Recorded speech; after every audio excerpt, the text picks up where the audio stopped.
Enron, an empire built on lies in 1990s America, an energy giant was rising.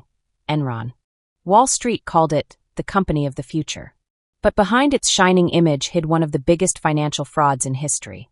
Enron was founded in 1985 through the merger of two natural gas companies. Its leader, Kenneth Lay, wanted Enron to become more than an energy company. He envisioned a financial powerhouse at the center of energy trading. When the U.S. energy markets were deregulated, a massive opportunity emerged. And in 1990, Jeffrey Skilling joined the company and changed everything.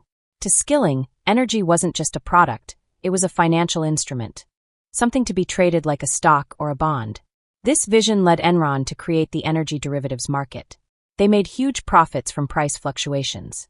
Wall Street was mesmerized. Analysts said, "Enron is impossible to understand, but you should definitely invest." A warning sign hiding in plain sight. The stock surged from $20 to over $90. Employees became millionaires overnight. Inside the company, an aggressive culture dominated. Take risks, deliver profits. Don't make mistakes or you're out.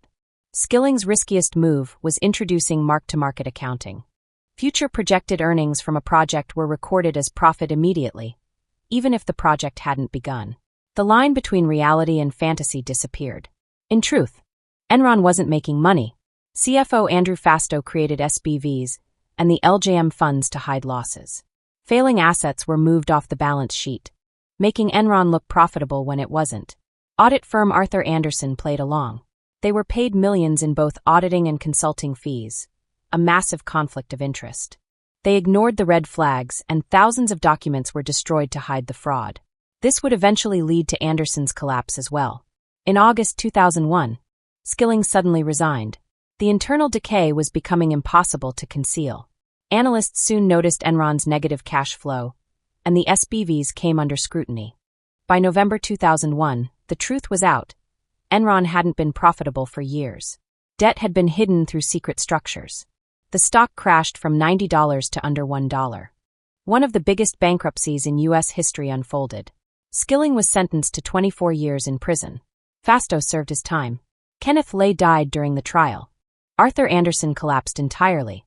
And what remained was a massive lesson from the fall of a billion-dollar empire.